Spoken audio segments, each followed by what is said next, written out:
आणि उद्याच्या 14 तारखेला येणाऱ्या घटनेचे शपथकार डॉक्टर बाबासाहेब आंबेडकरांची जयंती आहे। या जयंतीच्या निमित्तानं मी मनापासून सर्वांना हार्दिक शुभेच्छा देतो। या महापुरुषांनी जो आदर्श आपल्या सगळ्यांच्या समोर ठेवलेला आहे त्याच आदर्शाने पुढे आपल्याला सगळ्यांना वाटचाल करायची। त्याच्यातूनच तुमच्या माझ्या महाराष्ट्राचं भलं होणार आहे।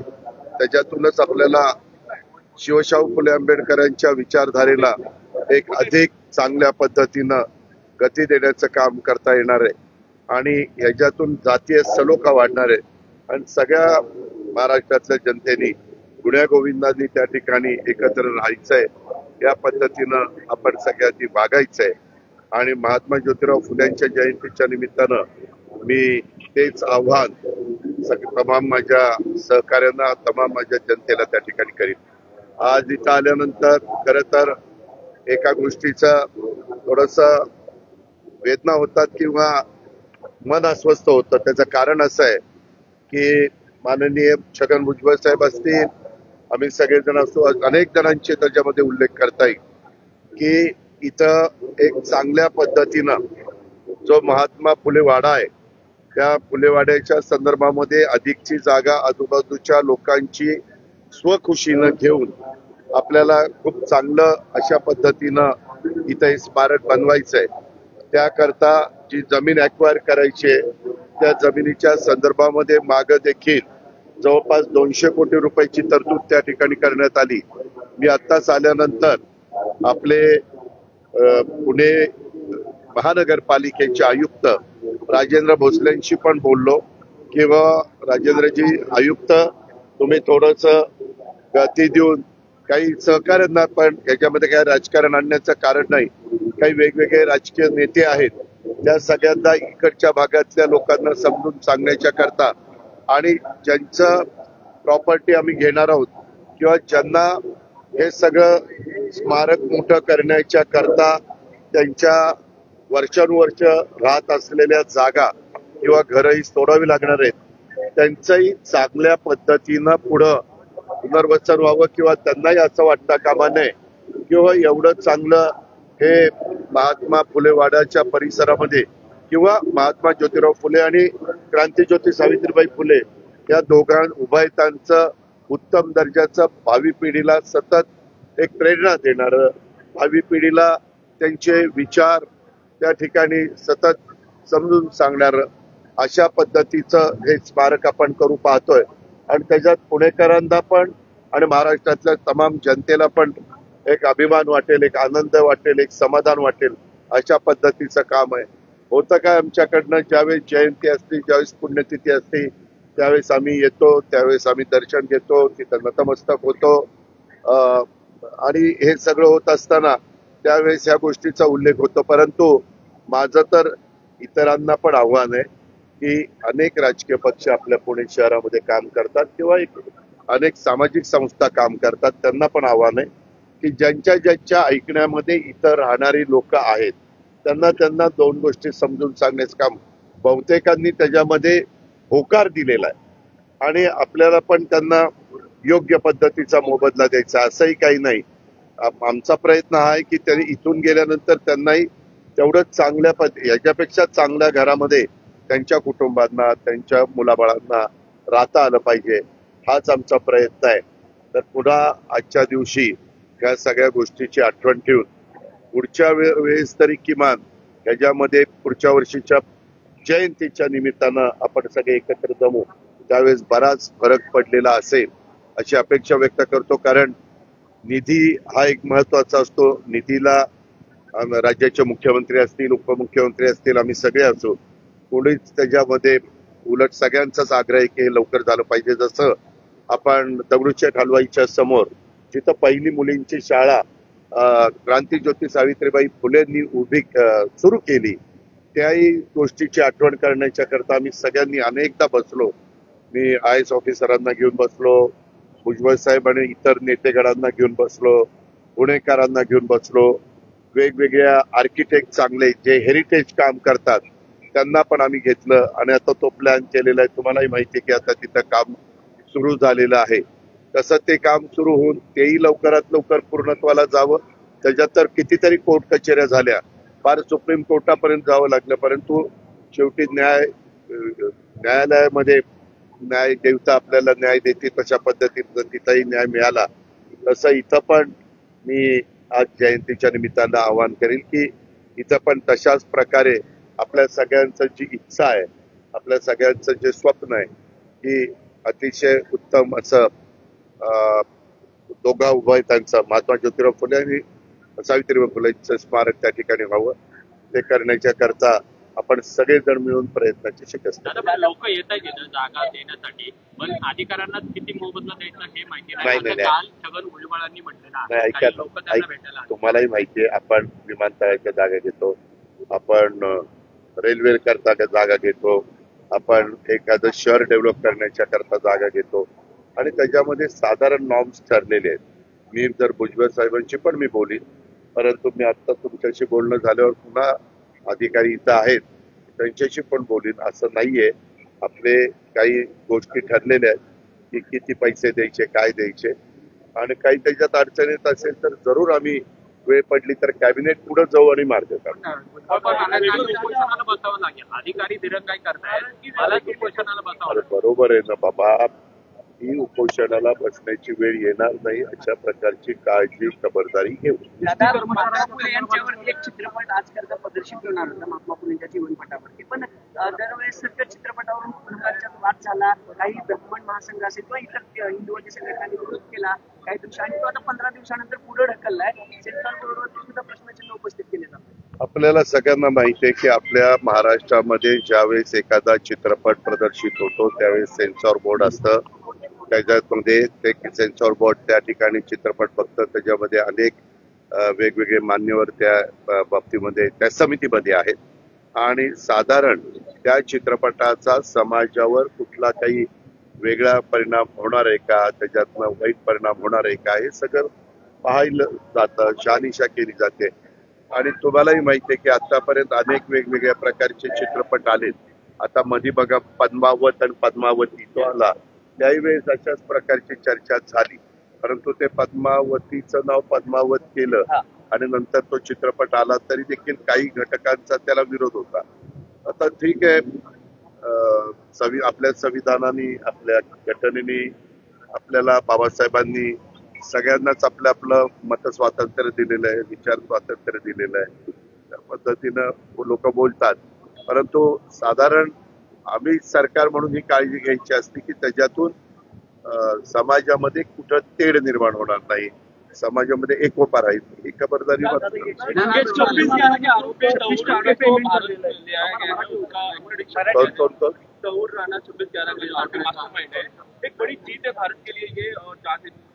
बराबर है, बहुत दिनों से, क्योंकि 26/11 हम सब सभी 11 हम सब बम्बई में थे, तब स्वर्गीय RR पाटिल भी थे, विलासराव देशमुख भी स्वर्गीय थे और हम सब वहाँ थे.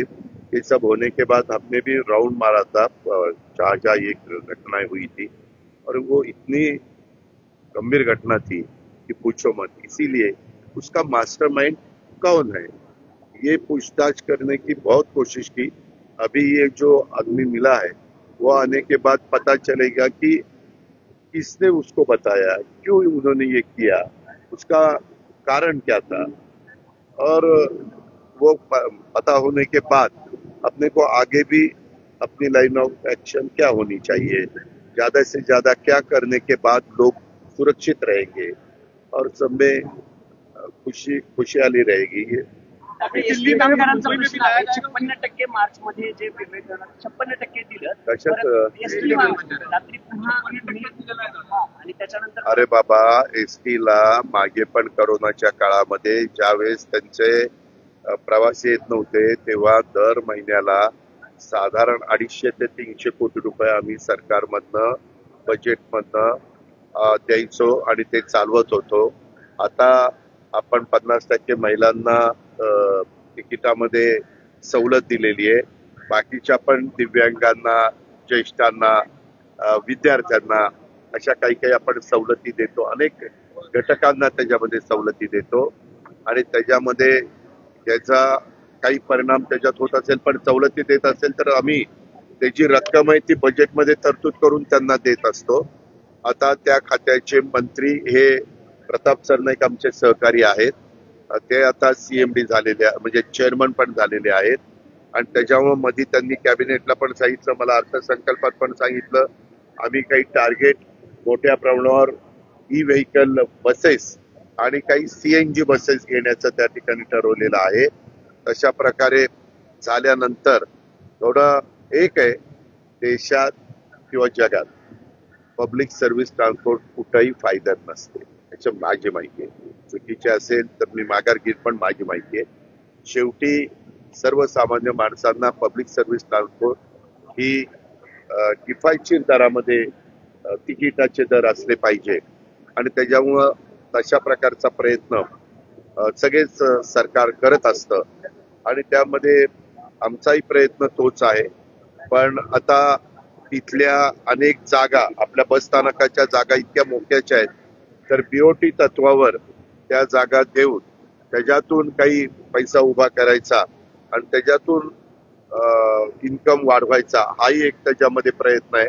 आणि हा प्रयत्न करत असताना असं एक पुढं आलं की आमचं राज्य सरकारचं धोरण 30 वर्ष पहिले, नंतर 60 वर्ष. तर 30 वर्षामध्ये कुणी BOTला येईना. ते म्हणतात बांधकाम करायला आम्हाला 2-3 वर्ष लागतील, पुढे 25 वर्ष जातील आणि मग कसं आमचं व्हायचं.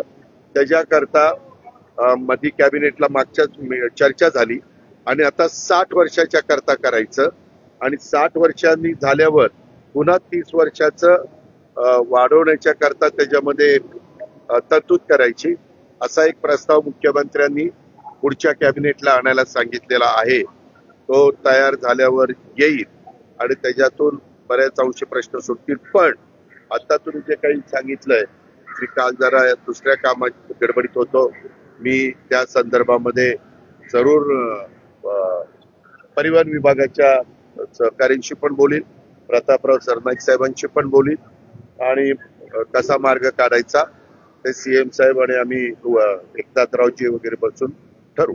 दादा, मंगेशकर हॉस्पिटलमध्ये एका महिलेचा मृत्यू झाला, त्यानंतर जवळपास 3 चौकशी समित्या नेमण्यात आल्या, त्यापैकी 2 समित्यांचे अहवाल आलेले आहेत. एका समितीचं येणं बाकी आहे. कारवाई काय केली आहे असं काही दिसत नाही. त्या संदर्भामध्ये 3रा अहवाल आल्यानंतर शासन योग्य ती कारवाई त्या बाबतीमध्ये करेल. कारण तो अहवाल पहिला 2रा मुख्यमंत्र्यांच्याकडे आलेला याची माझी माहिती आहे. माझी काही आज रात्री मुख्यमंत्री आपल्या पुण्यामध्ये मुक्कामाला येणार आहेत. उद्या युगपुरुष छत्रपती शिवाजी महाराजांची पुण्यतिथी रायगडला आहे आणि आज अमितभाई, देशाचे नेते गृहमंत्री अमितभाई शहा पण येणार आहेत आणि उद्या आम्ही त्यांच्याबरोबर रायगडला जाणार आहे. त्यावेळेस मी आज रात्री माझी नाही भेट होणार, पण उद्या जर झाली तर मी मुख्यमंत्र्यांना याबद्दल विचारीन. पण आपण म्हणताय त्या प्रकारे कुठल्याही हॉस्पिटलमध्ये प्रत्येक माणसाचा, प्रत्येक व्यक्तीचा जीव हा महत्वाचा असतो आणि त्याच्यामध्ये कुणीच अशा प्रकारचा हलगर्जीपणा करता कामा नये. त्यामध्ये आमचे आता सार्वजनिक आरोग्य मंत्र्यांचं मध्ये स्टेटमेंट तुम्ही ऐकलं असेल की वैद्यकीय क्षेत्रामध्ये 2 पैसे कमवण्यापेक्षा एक सेवाभावी वृत्ती ही लक्षामध्ये घेऊन सगळ्यांनी वैद्यकीय क्षेत्रातल्या मान्यवरांनी काम केलं पाहिजे. वैद्यकीय क्षेत्रातलं काम मोठं आहे, त्याबद्दल आमचं कोणाचंच दुमत नाही. पण ज्यावेळेस गरीब व्यक्ती असते, मध्यमवर्गीय घरातली व्यक्ती असते, त्यावेळेस तिथं कुठंतरी पैशाकरता तिथं अडवणूक केली जाते, पैशाकरता पेशंटला दाखल केले जात नाही. हे मात्र कदापिही कुणीही करू नये आणि जर कुणी करत असेल तर ते खपवून घेतलं जाणार नाही. त्याबद्दल अतिशय कडक अशा प्रकारची कारवाई केली जाईल. मंगेशकर कुटुंबियावर टीका केली जाते, विजय वडेट्टीवार मंगेशकर कुटुंबियावर टीका केली जाते या सगळ्या प्रकरणानंतर. वडेट्टीवार काल म्हणले की मंगेशकर घराणं हे लुटारूंची टोळी आहे आणि कितपत योग्य असेल. मंगेशकर कुटुंबियांचं योगदान जगाला माहिती, भारताला नाही जगाला माहिती. स्वर्गीय लता मंगेशकर असतील, आशा भोसले असतील, उषा मंगेशकर असतील, मीना मंगेशकर असतील, हृदयनाथ मंगेशकर असतील, त्या सगळ्या 5 भावंडांचं जे योगदान आहे त्याला तोड नाही. आणि त्याच्यामुळं कुणी काय बोलावं ते मी सांगू शकत नाही. परंतु बहुतेक महाराष्ट्रीयन जनतेला त्यांच्या परिवाराबद्दल एक आपलेपणा आहे, रिस्पेक्ट आहे. त्याच्यामुळं असं बोलू नये असं वाटतं.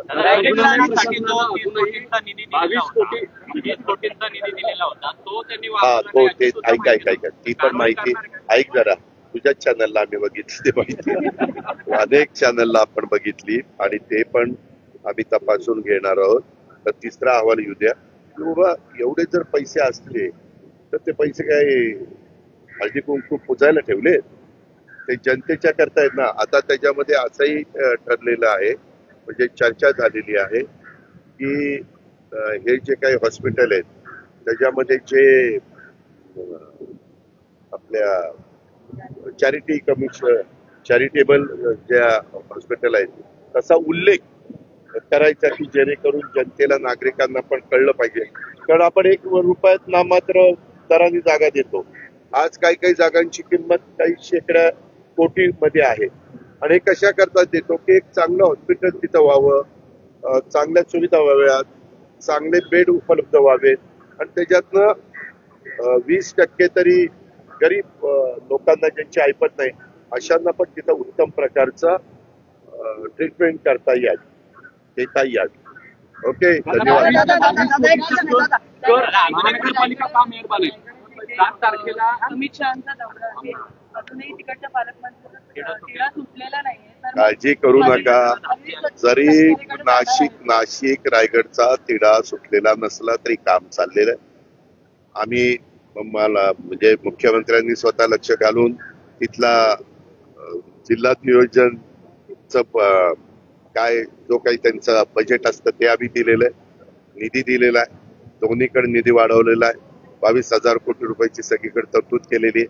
सुटे थोडासा दिन धरा, धीरे हो. आम्ही अमित शहाना अशी विनंती केली होती, आपण जर मुंबईत असाल तर यावेळेस माझ्याकडे तुम्ही भोजनाच्या करता यावं आणि तुम्ही जर तिथंच म्हणजे रायगडच्या परिसरात असाल तर आमचे प्रांताध्यक्ष खासदार सुनील तटकरेंच्याकडे यावं. तर त्यांनी तिथंच ते असल्यामुळं, कारण मला मुंबईतनं आले असते तर मग मी त्यांना विनंती केलेली होती, परंतु ते पुण्यावरून जाणार असल्यामुळं आता सुनील तटकरेंच्याकडं तटकरे साहेबांनी अमित भाईंना निमंत्रण केलेलं आहे. सीएमला, दोन्ही डीसीएमला, नंतर त्या भागातले मंत्री या नात्याने आमचे गोगावले साहेबांना, त्याच्यानंतर उदय सामंत साहेबांना, असं सगळ्यांना निमंत्रित केलेलं आहे आणि भोजनाचा कार्यक्रम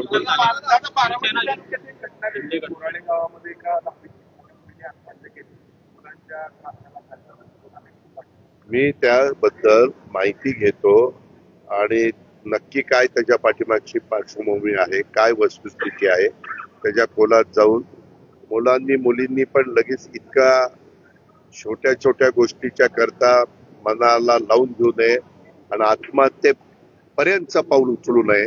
कारण शेवटी ज्या आई वडिलांनी त्या मुलाबाळांना वाढवलेलं असतं, शिक्षण दिलेलं असतं, संस्कार केलेले असतात, त्या आई वडिलांना काय वेदना होत असतात हे ज्या त्या आई वडिलांनाच माहिती. आणि त्याच्यामुळं काही जर असतं तर मी तर बारामतीला अनेकदा सांगतो, महाराष्ट्राला सांगेन असं कोणी करत असेल तर ताबडतोब तुम्ही आमच्याशी संपर्क साधावा. आम्ही इतके टेलिफोन नंबर दिलेले आहेत, महिलांच्या करता दिलेले आहेत, मुलींच्या करता दिलेले आहेत, पोलिसांच्या करता वेगळे, जनरल पब्लिकच्या करता दिलेले आहेत, अँब्युलन्सच्या करता दिलेले आहेत. या सगळ्या सुविधा का देतो? का तर कायदा सुव्यवस्था चांगली राहावी, प्रत्येकाला इथं सुरक्षित वाटलं पाहिजे अशा पद्धतीने आमची पोलीस यंत्रणा काम करत असते. आणि ते काम करताना त्यांना जे काही इन्फ्रास्ट्रक्चर तयार करून द्यायचं असतं ते करण्याचं काम सरकार करत असतं. सगळं कुटुंब पवार कुटुंब एकत्र दिसलं, सगळं आनंदाचं वातावरण होतं. महाराष्ट्राला प्रश्न पडला की पार्थ दादांचं कधी, कारण वयानं ते मोठे आहेत ना. काय आता जयनी त्याचं ठरवलं, पार्थने ठरवलं की पार्थचं करू. मनेश्वर रस्त्याचं काम कधी चालू होईल? मनेश्वर रस्त्याचं काम तातडीनं चालू होईल, सूचना दिलेल्या आहेत.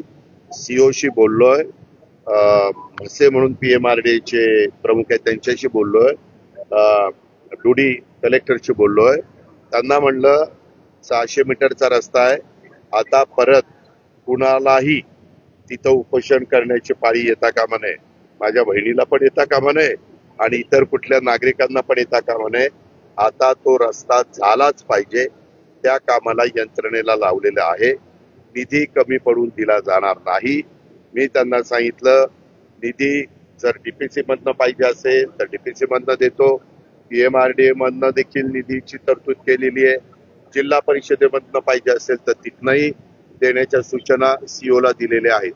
आणि काल शेवटी मी असं ठरवलेलं आहे की PMRDA आता ते काम तातडीनं सुरू करेल आणि भक्त ज्यांना बन्नेश्वरचं दर्शन घ्यायचं असेल त्या भाविकांना, तिथल्या रहिवाशांना आता त्रास होणार नाही अशा बद्दलची काळजी सरकार म्हणून आम्ही घेतो.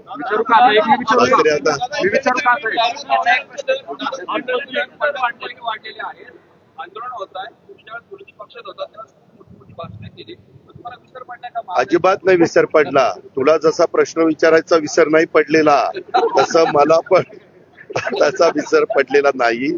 पण आपल्याला सगळ्यांना माहिती आहे पत्रकार मित्रांनो, जागतिक स्तरावर ज्या वेळेस इंधनाच्या किमती वर खाली होतात, आता पेट्रोल डिझेलच्याही किमती, दी ग्रेट अमेरिकेचे राष्ट्राध्यक्ष ट्रम्प आल्यापासून त्यांनी अशा प्रकारची काही परिस्थिती निर्माण केली टॅक्स लावल्यामुळं की सगळी जरा शेअर मार्केट जगातलं अनेक देशातलं गडगडलेलं आहे. त्याच्याबद्दल परवाच मी कुठेतरी भाषणामध्ये पिंपरी चिंचवडला उल्लेख केला. आणि या संदर्भात चांगलं माहिती आहे आम्हालाही, जनतेने त्यांना सुखाचं समाधानाचं जीवन जगता यावं म्हणून निवडून दिलेलं आहे. तुझ्यासारख्यावर असे प्रश्न विचारायची पाळी येऊ नये म्हणून आम्हाला निवडून दिलेलं आहे. पण 50 रुपये वाढले तरी पंतप्रधानांनी ऑइल कंपन्यांना पेट्रोल डिझेलचे दर वाढवू नका, तो तोटा तुम्ही सहन करा अशा सूचना दिलेल्या आहेत. आज आता स्वतः उद्याच्याला आम्ही अमित भाईंच्या बरोबर पण आहोत. त्यावेळेस साधारण काय केंद्र सरकार ह्याबद्दलची भूमिका घेणार याबद्दल आम्ही चर्चा करू. आणि एकंदरीत वातावरण जगातलंच या कराच्या मुळे गडबड झालेली आहे आणि त्याच्यामुळं किमती कमी अधिक प्रमाणात वर खाली होत आहेत. पण ह्या लवकर पूर्वपदावर याव्यात अशी प्रकारची अपेक्षा आपण व्यक्त करू. मंगेशकरच्या संदर्भात जयंतीच्या आज 11 तारीख आहे. महात्मा ज्योतिराव फुले यांची जयंती आहे. त्या निमित्तानं आणि उद्याच्या 14 तारखेला येणाऱ्या घटनेचे शंभरकार डॉक्टर बाबासाहेब आंबेडकरांची जयंती आहे. या जयंतीच्या निमित्तानं मी मनापासून सर्वांना हार्दिक शुभेच्छा देतो. या महापुरुषांनी जो आदर्श आपल्या सगळ्यांच्या समोर ठेवलेला आहे त्याच आदर्शाने पुढं आपल्याला सगळ्यांना वाटचाल करायची. त्याच्यातूनच तुमच्या माझ्या महाराष्ट्राचं भलं होणार आहे. त्याच्यातूनच आपल्याला शिवशाहू फुले आंबेडकरांच्या विचारधारेला एक अधिक चांगल्या पद्धतीनं गती देण्याचं काम करता येणार आहे आणि याच्यातून जातीय सलोखा वाढणार आहे आणि सगळ्या महाराष्ट्रातल्या जनतेने गुण्यागोविंदांनी त्या ठिकाणी एकत्र राहायचंय. या पद्धतीनं आपण सगळ्यांनी वागायचंय आणि महात्मा ज्योतिराव फुल्यांच्या जयंतीच्या निमित्तानं मी तेच आव्हान तमाम माझ्या सहकार्यांना, तमाम माझ्या जनतेला त्या ठिकाणी करीन.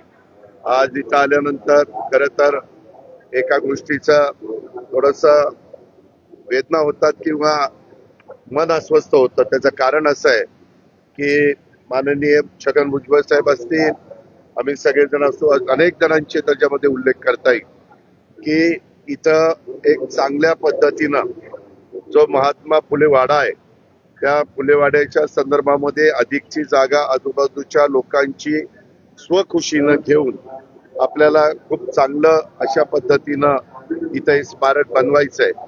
त्याकरता जी जमीन ऍक्वायर करायची आहे त्या जमिनीच्या संदर्भामध्ये मागं देखील जवळपास 200 कोटी रुपयाची तरतूद त्या ठिकाणी करण्यात आली. मी आत्ताच आल्यानंतर आपले पुणे महानगरपालिकेचे आयुक्त राजेंद्र भोसलेंशी पण बोललो किंवा राजेंद्रजी आयुक्त तुम्ही थोडंसं गती देऊन काही सहकार्यांना पण याच्यामध्ये काही राजकारण आणण्याचं कारण नाही. काही वेगवेगळे राजकीय नेते आहेत, त्या सगळ्यांना इकडच्या भागातल्या लोकांना समजून सांगण्याच्या करता आणि ज्यांचं प्रॉपर्टी आम्ही घेणार आहोत किंवा ज्यांना हे सगळं स्मारक मोठं करण्याच्या करता त्यांच्या वर्षानुवर्ष राहत असलेल्या जागा किंवा घरही सोडावी लागणार आहेत, त्यांचंही चांगल्या पद्धतीनं पुढं पुनर्वसन व्हावं किंवा त्यांनाही असं वाटता कामा नये किंवा एवढं चांगलं हे महात्मा फुले वाड्याच्या परिसरामध्ये किंवा महात्मा ज्योतिराव फुले आणि क्रांतीज्योती सावित्रीबाई फुले या उभयतांचं उत्तम दर्जाचं भावी पिढीला सतत एक प्रेरणा देणारं, भावी पिढीला त्यांचे विचार त्या ठिकाणी सतत समजून सांगणारं अशा पद्धतीचं हे स्मारक आपण करू पाहतोय. आणि त्याच्यात पुणेकरांना पण आणि महाराष्ट्रातल्या तमाम जनतेला पण एक अभिमान वाटेल, एक आनंद वाटेल, एक समाधान वाटेल अशा पद्धतीचं काम आहे.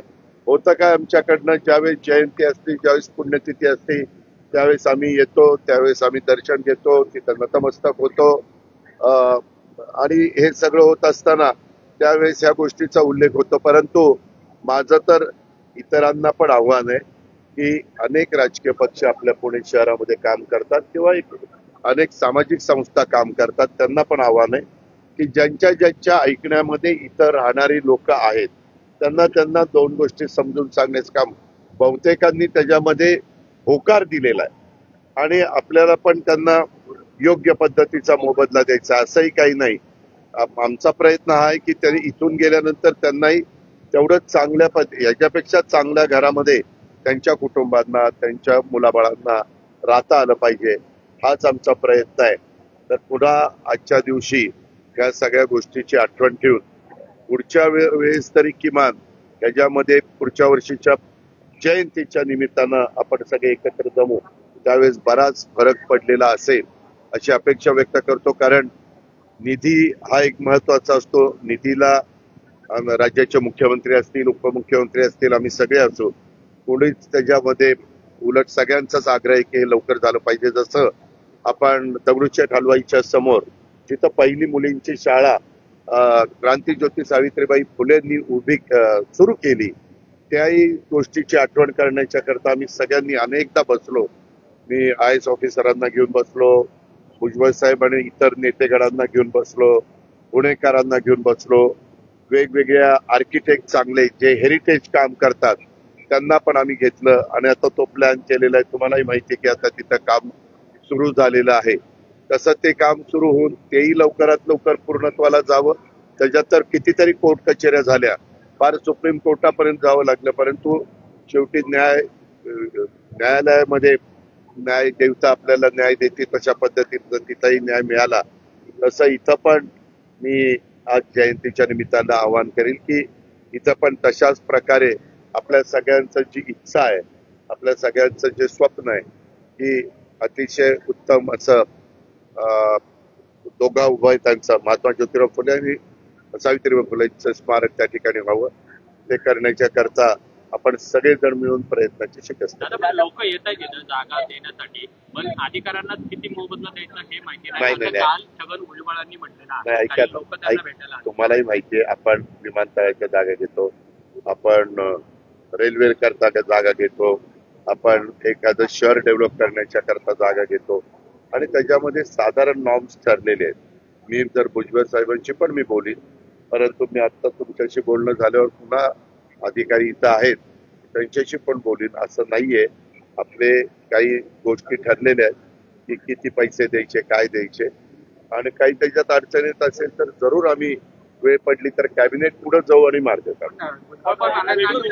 बसावं लागेल, अधिकारी दिरंगाई करतायत, मला उपोषणाला बसावं. बरोबर आहे ना बाबा, ही उपोषणाला बसण्याची वेळ येणार नाही अशा प्रकारची काळजी खबरदारी घेऊ. महात्मा फुले यांच्यावर एक चित्रपट आजकालचा प्रदर्शित होणार होता महात्मा फुलेंच्या जीवनपटावरती, पण दरवेळेस सगळ्या चित्रपटावरून पुनर्वाच्यात वाद झाला, काही ब्राह्मण महासंघ असेल किंवा इतर हिंदुवादी संघटनांनी विरोध केला काही दृश्य, आणि तो आता 15 दिवसानंतर पुढे ढकललाय. सेन्सॉर बोर्डवरती सुद्धा प्रश्नचिन्ह उपस्थित केले जातात. आपल्याला सगळ्यांना माहिती आहे की आपल्या महाराष्ट्रामध्ये ज्यावेळेस एखादा चित्रपट प्रदर्शित होतो त्यावेळेस सेन्सॉर बोर्ड असतं, त्याच्यामध्ये ते सेन्सॉर बोर्ड त्या ठिकाणी चित्रपट बघतं. त्याच्यामध्ये अनेक वेगवेगळे मान्यवर त्या बाबतीमध्ये त्या समितीमध्ये आहेत आणि साधारण त्या चित्रपटाचा समाजावर कुठला काही वेगळा परिणाम होणार आहे का, त्याच्यातनं वाईट परिणाम होणार आहे का, हे सगळं पाहिलं जातं, शहानिशा केली जाते. आणि तुम्हालाही माहिती आहे की आतापर्यंत अनेक वेगवेगळ्या प्रकारचे चित्रपट आलेत. आता मध्ये बघा पद्मावत आणि पद्मावती तो आला, त्याही वेळेस अशाच प्रकारची चर्चा झाली, परंतु ते पद्मावतीचं नाव पद्मावत केलं आणि नंतर तो चित्रपट आला तरी देखील काही घटकांचा त्याला विरोध होता. आता ठीक आहे, आपल्या संविधानाने आपल्या घटनेने आपल्याला बाबासाहेबांनी सगळ्यांनाच आपलं मत स्वातंत्र्य दिलेलं आहे, विचार स्वातंत्र्य दिलेलं आहे. त्या पद्धतीनं लोक बोलतात, परंतु साधारण आम्ही सरकार म्हणून ही काळजी घ्यायची असते की त्याच्यातून समाजामध्ये कुठं तेढ निर्माण होणार नाही, समाजामध्ये एकोपा राहील, ही खबरदारी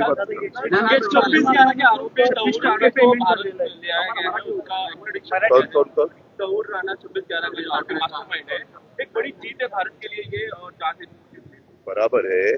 बहुत दिनों से, क्योंकि 26/11 हम सब सभी 11 हम सब बम्बई में थे, तब स्वर्गीय RR पाटिल भी थे, विलासराव देशमुख भी स्वर्गीय थे और हम सब वहाँ थे। ये सब होने के बाद हमने भी राउंड मारा था जहाँ जहाँ ये घटनाएं हुई थी और वो इतनी गंभीर घटना थी कि पूछो मत। इसीलिए उसका मास्टरमाइंड कौन है ये पूछताछ करने की बहुत कोशिश की।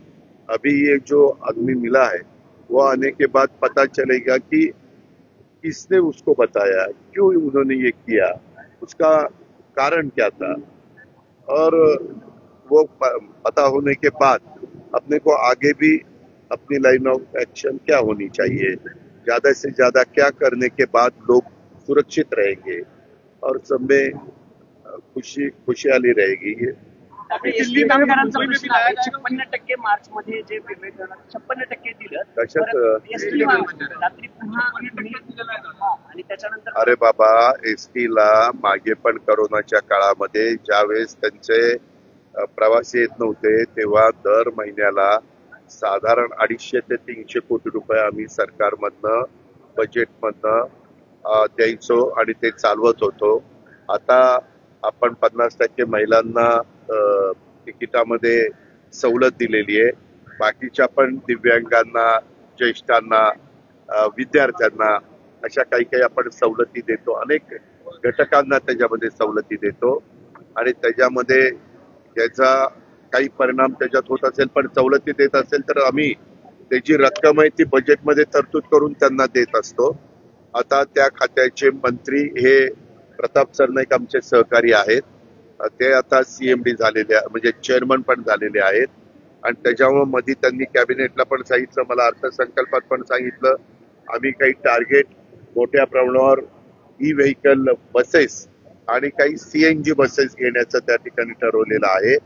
तशा प्रकारे झाल्यानंतर थोडं एक आहे, देशात किंवा जगात पब्लिक सर्व्हिस ट्रान्सपोर्ट कुठेही फायद्यात नसते, याची माझी माहिती आहे। चुकीचे असेल तर मी माघार घेईन, पण माझी माहिती आहे शेवटी सर्वसामान्य माणसांना पब्लिक सर्व्हिस ट्रान्सपोर्ट ही किफायतशीर दरामध्ये तिकिटाचे दर असले पाहिजे आणि त्याच्यामुळं तशा प्रकारचा प्रयत्न सगळेच सरकार करत असतं आणि त्यामध्ये आमचाही प्रयत्न तोच आहे। पण आता तिथल्या अनेक जागा, आपल्या बसस्थानकाच्या जागा इतक्या मोठ्याच्या आहेत, तर BOT तत्वावर त्या जागा देऊन त्याच्यातून काही पैसा उभा करायचा आणि त्याच्यातून इन्कम वाढवायचा, हाही एक त्याच्यामध्ये प्रयत्न आहे। आणि हा प्रयत्न करत असताना असं एक पुढे आलं की आमचं राज्य सरकारचं धोरण 30 वर्ष पहिले, नंतर 60 वर्ष, तर 30 वर्षामध्ये कुणी BOTला येईना, ते म्हणतात बांधकाम करायला आम्हाला 2-3 वर्ष लागतील, पुढे 25 वर्ष जातील आणि मग कसं आमचं व्हायचं। त्याच्याकरता मध्ये कॅबिनेटला मागच्याच चर्चा झाली आणि आता 60 वर्षाच्या करता करायचं आणि 60 वर्षांनी झाल्यावर पुन्हा 30 वर्षाचं वाढवण्याच्या करता त्याच्यामध्ये तरतूद करायची, असा एक प्रस्ताव मुख्यमंत्र्यांनी पुढच्या कॅबिनेटला आणायला सांगितलेला आहे। तो तयार झाल्यावर येईल आणि त्याच्यातून बऱ्याच अंशी प्रश्न सुटतील. पण आता तुम्ही जे काही सांगितलंय, मी काल जरा दुसऱ्या कामात गडबडीत होतो, मी त्या संदर्भामध्ये जरूर परिवहन विभागाच्या सहकाऱ्यांशी पण बोलीन, प्रतापराव सरनाईक साहेबांशी पण बोलीन आणि कसा मार्ग काढायचा ते सीएम साहेब आणि आम्ही एकनाथरावजी वगैरे बसून ठरवू. दादा, मंगेशकर हॉस्पिटलमध्ये एका महिलेचा मृत्यू झाला, त्यानंतर जवळपास 3 चौकशी समित्या नेमण्यात आल्या, त्यापैकी 2 कमिट्यांचे अहवाल आलेले आहेत. एका समितीचं येणं बाकी आहे. कारवाई काय केली आहे असं काही दिसत नाही. त्या संदर्भामध्ये तिसरा अहवाल आल्यानंतर शासन योग्य ती कारवाई त्या बाबतीमध्ये करेल. कारण तो अहवाल पहिला दुसरा मुख्यमंत्र्यांच्याकडे आलेला याची माझी माहिती आहे. माझी काही आज रात्री मुख्यमंत्री आपल्या पुण्यामध्ये मुक्कामाला येणार आहेत. उद्या युगपुरुष छत्रपती शिवाजी महाराजांची पुण्यतिथी रायगडला आहे आणि आज अमितभाई देशाचे नेते गृहमंत्री अमितभाई शहा पण येणार आहेत आणि उद्या आम्ही त्यांच्याबरोबर रायगडला जाणार आहे. त्यावेळेस मी आज रात्री माझी नाही भेट होणार, पण उद्या जर झाली तर मी मुख्यमंत्र्यांना याबद्दल विचारीन. पण आपण म्हणताय त्या प्रकारे कुठल्याही हॉस्पिटलमध्ये प्रत्येक माणसाचा, प्रत्येक व्यक्तीचा जीव हा महत्वाचा असतो आणि त्याच्यामध्ये कुणीच अशा प्रकारचा हलगर्जीपणा करता कामा नये. त्यामध्ये आमचे आता सार्वजनिक आरोग्य मंत्र्यांचं मध्ये स्टेटमेंट तुम्ही ऐकलं असेल की वैद्यकीय क्षेत्रामध्ये 2 पैसे कमवण्यापेक्षा एक सेवाभावी वृत्ती ही लक्षामध्ये घेऊन सगळ्यांनी वैद्यकीय क्षेत्रातल्या मान्यवरांनी काम केलं पाहिजे. वैद्यकीय क्षेत्रातलं काम मोठं आहे, त्याबद्दल आमचं कोणाचंच दुमत नाही. पण ज्यावेळेस गरीब व्यक्ती असते, मध्यमवर्गीय घरातली व्यक्ती असते, त्यावेळेस तिथं कुठंतरी पैशाकरता तिथं अडवणूक केली जाते, पैशाकरता पेशंटला दाखल केले जात नाही. हे मात्र कदापिही कुणीही करू नये आणि जर कुणी करत असेल तर ते खपवून घेतलं जाणार नाही. त्याबद्दल अतिशय कडक अशा प्रकारची कारवाई केली जाईल. मंगेशकर कुटुंबियावर टीका केली जाते, विजय वडेट्टीवार मंगेशकर कुटुंबियावर टीका केली जाते या सगळ्या प्रकरणानंतर. वडेट्टीवार काल म्हणले की मंगेशकर घराणे हे लुटारूंची टोळी आहे आणि कितपत योग्य असेल? मंगेशकर कुटुंबियांचं योगदान जगाला माहिती, भारताला नाही जगाला माहिती. स्वर्गीय लता मंगेशकर असतील, आशा भोसले असतील, उषा मंगेशकर असतील, मीना मंगेशकर असतील, हृदयनाथ मंगेशकर असतील, त्या सगळ्या 5 भावंडांचं जे योगदान आहे त्याला तोड नाही. आणि त्याच्यामुळं कुणी काय बोलावं ते मी सांगू शकत नाही. परंतु बहुतेक महाराष्ट्रीयन जनतेला त्यांच्या परिवाराबद्दल एक आपलेपणा आहे, रिस्पेक्ट आहे. त्याच्यामुळं असं बोलू नये असं वाटतं. 20 कोटींचा निधी दिलेला होता तो त्यांनी तो ते ऐक ती पण माहिती ऐक जरा. तुझ्याच चॅनलला आम्ही बघितली ते माहिती, अनेक चॅनलला आपण बघितली आणि ते पण आम्ही तपासून घेणार आहोत. तर तिसरा अहवाल येऊ द्या. बाबा एवढे जर पैसे असले तर ते पैसे काय हळदी कुंकू पुजायला ठेवले, ते जनतेच्या करता आहेत ना. आता त्याच्यामध्ये असंही ठरलेलं आहे, म्हणजे चर्चा झालेली आहे की हे जे काही हॉस्पिटल आहेत त्याच्यामध्ये जे आपल्या चॅरिटेबल ज्या हॉस्पिटल आहेत तसा उल्लेख करायचा की जेणेकरून जनतेला, नागरिकांना पण कळलं पाहिजे. कारण आपण 1 रुपयात नामात्र दराने जागा देतो.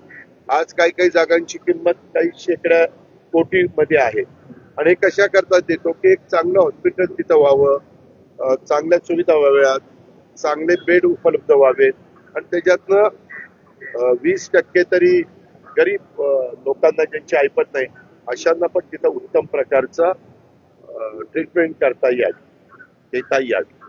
ओके, धन्यवाद.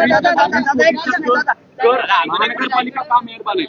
7 तारखेला अमित शहाचा दौरा आहे, अजूनही तिकडच्या पालकमंत्र्यांना तिढा सुटलेला नाहीये. काळजी करू नका. जरी नाशिक रायगडचा तिढा सुटलेला नसला तरी काम चाललेलं आहे.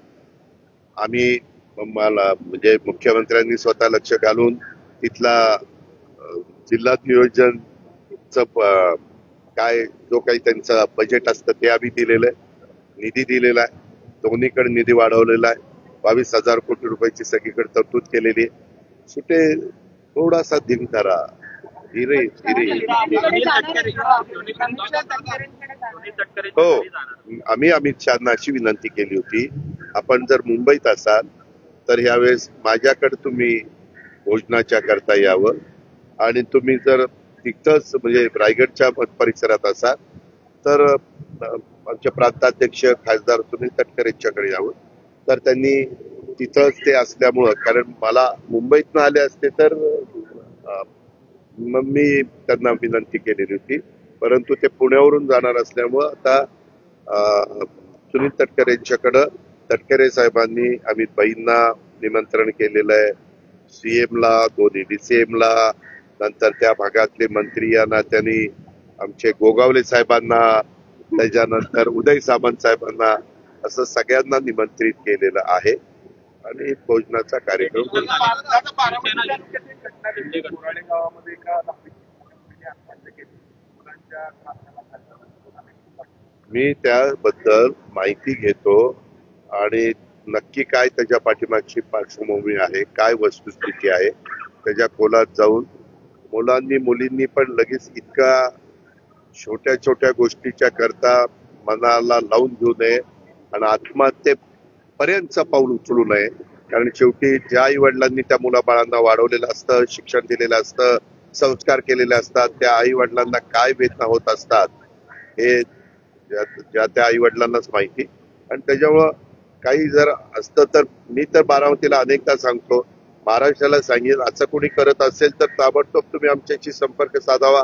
आम्ही इतके टेलिफोन नंबर दिलेले आहेत, महिलांच्या करता दिलेले आहेत, मुलींच्या करता दिलेले आहेत, पोलिसांच्या करता वेगळे, जनरल पब्लिकच्या करता दिलेले आहेत, अँब्युलन्सच्या करता दिलेले आहेत. या सगळ्या सुविधा का देतो? का तर कायदा सुव्यवस्था चांगली राहावी, प्रत्येकाला इथं सुरक्षित वाटलं पाहिजे, अशा पद्धतीने आमची पोलीस यंत्रणा काम करत असते. आणि ते काम करताना त्यांना जे काही इन्फ्रास्ट्रक्चर तयार करून द्यायचं असतं ते करण्याचं काम सरकार करत असतं. सगळं कुटुंब पवार कुटुंब एकत्र दिसलं, सगळं आनंदाचं वातावरण होतं. महाराष्ट्राला प्रश्न पडला की पार दादांचं कधी, कारण वयानं ते मोठे आहेत.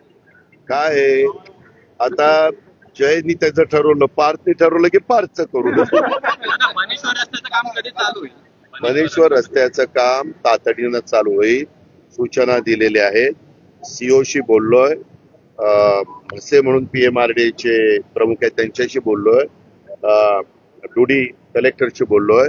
त्यांना म्हणलं 600 मीटरचा रस्ता आहे, आता परत कुणालाही तिथं उपोषण करण्याची पाळी येता कामा नये, माझ्या बहिणीला पण येता कामा नये आणि इतर कुठल्या नागरिकांना पण येता कामा नये. आता तो रस्ता झालाच पाहिजे, त्या कामाला यंत्रणेला लावलेलं आहे. निधी कमी पडून दिला जाणार नाही. मी त्यांना सांगितलं, निधी जर DPC मधनं पाहिजे असेल तर DPC मधनं देतो, PMRDA मधनं देखील निधीची तरतूद केलेली आहे, जिल्हा परिषदेमधनं पाहिजे असेल तर तिथनंही देण्याच्या सूचना CO ला दिलेल्या आहेत. आणि काल शेवटी मी असं ठरवलेलं आहे की PMRDA आता ते काम तातडीनं सुरू करेल आणि भक्त ज्यांना बन्नेश्वरचं दर्शन द्यायचं असेल त्या भाविकांना, तिथल्या रहिवाशांना आता त्रास होणार नाही अशा बद्दलची काळजी सरकार म्हणून आम्ही घेतो.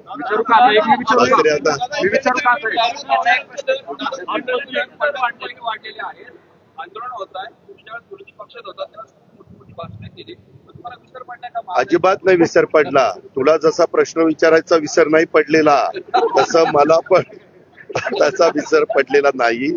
पण आपल्याला सगळ्यांना माहिती आहे पत्रकार मित्रांनो, जागतिक स्तरावर ज्या वेळेस इंधनाच्या किमती वर खाली होतात, आता पेट्रोल डिझेलच्याही किमती, दी ग्रेट अमेरिकेचे राष्ट्राध्यक्ष ट्रम्प आल्यापासून त्यांनी अशा प्रकारची काही परिस्थिती निर्माण केली टॅक्स लावल्यामुळं की सगळी जरा शेअर मार्केट जगातलं अनेक देशातलं गडगडलेलं आहे.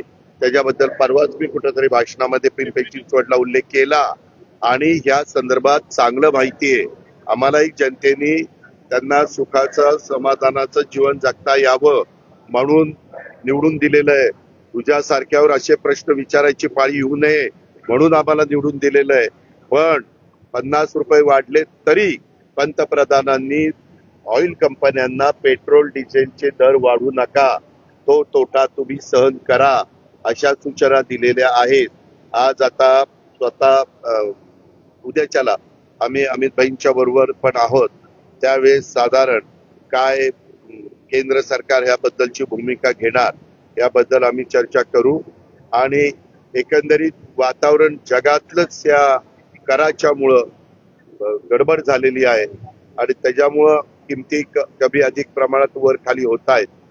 पण ह्या लवकर पूर्वपदावर याव्यात अशी प्रकारची अपेक्षा आपण व्यक्त करू.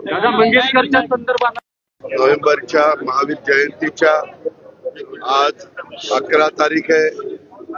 महात्मा ज्योतिराव फुले यांची जयंती आहे. त्या निमित्तानं आणि उद्याच्या 14 तारखेला येणाऱ्या घटनेचे शंभरकार डॉक्टर बाबासाहेब आंबेडकरांची जयंती आहे. या जयंतीच्या निमित्तानं मी मनापासून सर्वांना हार्दिक शुभेच्छा देतो. त्या महापुरुषांनी जो आदर्श आपल्या सगळ्यांच्या समोर ठेवलेला आहे त्याच आदर्शाने पुढं आपल्याला सगळ्यांना वाटचाल करायची. त्याच्यातूनच तुमच्या माझ्या महाराष्ट्राचं भलं होणार आहे. त्याच्यातूनच आपल्याला शिवशाहू फुले आंबेडकरांच्या विचारधारेला एक अधिक चांगल्या पद्धतीनं गती देण्याचं काम करता येणार आहे आणि ह्याच्यातून जातीय सलोखा वाढणार आहे आणि सगळ्या महाराष्ट्रातल्या जनतेने गुण्यागोविंदांनी त्या ठिकाणी एकत्र राहायचंय. या पद्धतीनं आपण सगळ्यांनी वागायचंय आणि महात्मा ज्योतिराव फुल्यांच्या जयंतीच्या निमित्तानं मी तेच आव्हान तमाम माझ्या सहकार्यांना, तमाम माझ्या जनतेला त्या ठिकाणी करीन. आज इथं आल्यानंतर खरं तर एका गोष्टीचं थोडस वेदना होतात किंवा मन अस्वस्थ होतं. त्याचं कारण असं आहे की माननीय छगन भुजबळ साहेब असतील, आम्ही सगळेजण असतो, अनेक जणांचे त्याच्यामध्ये उल्लेख करता येईल की इथं एक चांगल्या पद्धतीनं जो महात्मा फुले वाडा आहे त्या फुलेवाड्याच्या संदर्भामध्ये अधिकची जागा आजूबाजूच्या लोकांची स्वखुशीनं घेऊन आपल्याला खूप चांगलं अशा पद्धतीनं इथं हे स्मारक बनवायचंय. त्याकरता जी जमीन ऍक्वायर करायची आहे त्या जमिनीच्या संदर्भामध्ये मागं देखील जवळपास 200 कोटी रुपयाची तरतूद त्या ठिकाणी करण्यात आली. मी आत्ताच आल्यानंतर आपले पुणे महानगरपालिकेचे आयुक्त राजेंद्र भोसलेंशी पण बोललो किंवा राजेंद्रजी आयुक्त तुम्ही थोडस गती देऊन काही सहकार्यांना पण याच्यामध्ये काही राजकारण आणण्याचं कारण नाही. काही वेगवेगळे राजकीय नेते आहेत त्या सगळ्यांना इकडच्या भागातल्या लोकांना समजून सांगण्याच्या करता आणि ज्यांचं प्रॉपर्टी आम्ही घेणार आहोत किंवा ज्यांना हे सगळं स्मारक मोठं करण्याच्या करता त्यांच्या वर्षानुवर्ष राहत असलेल्या जागा किंवा घरही सोडावी लागणार आहेत त्यांचंही चांगल्या पद्धतीनं पुढं पुनर्वसन व्हावं किंवा त्यांनाही असं वाटता कामा नये किंवा एवढं चांगलं हे महात्मा फुले वाड्याच्या परिसरामध्ये किंवा महात्मा ज्योतिराव फुले आणि क्रांतीज्योती सावित्रीबाई फुले या उभयतांचं उत्तम दर्जाचं भावी पिढीला सतत एक प्रेरणा देणारं, भावी पिढीला त्यांचे विचार त्या ठिकाणी सतत समजून सांगणारं अशा पद्धतीचं हे स्मारक आपण करू पाहतोय. आणि त्याच्यात पुणेकरांना पण आणि महाराष्ट्रातल्या तमाम जनतेला पण एक अभिमान वाटेल, एक आनंद वाटेल, एक समाधान वाटेल अशा पद्धतीचं काम आहे. होतं काय आमच्याकडनं ज्यावेळेस जयंती असते, ज्यावेळेस पुण्यतिथी असते त्यावेळेस आम्ही येतो, त्यावेळेस आम्ही दर्शन घेतो, तिथं नतमस्तक होतो आणि हे सगळं होत असताना त्यावेळेस ह्या गोष्टीचा उल्लेख होतो. परंतु माझं तर इतरांना पण आव्हान आहे की अनेक राजकीय पक्ष आपल्या पुणे शहरामध्ये काम करतात किंवा अनेक सामाजिक संस्था काम करतात. त्यांना पण आव्हान आहे की ज्यांच्या ऐकण्यामध्ये इतर राहणारी लोक आहेत त्यांना दोन गोष्टी समजून सांगण्याचं काम बहुतेकांनी त्याच्यामध्ये होकार दिलेला आहे आणि आपल्याला पण त्यांना योग्य पद्धतीचा मोबदला द्यायचा असंही काही नाही. आमचा प्रयत्न हा आहे की त्यांनी इथून गेल्यानंतर त्यांनाही तेवढंच चांगल्या याच्यापेक्षा चांगल्या घरामध्ये त्यांच्या कुटुंबांना, त्यांच्या मुलाबाळांना राहता आलं पाहिजे, हाच आमचा प्रयत्न आहे. तर पुन्हा आजच्या दिवशी त्या सगळ्या गोष्टीची आठवण ठेवून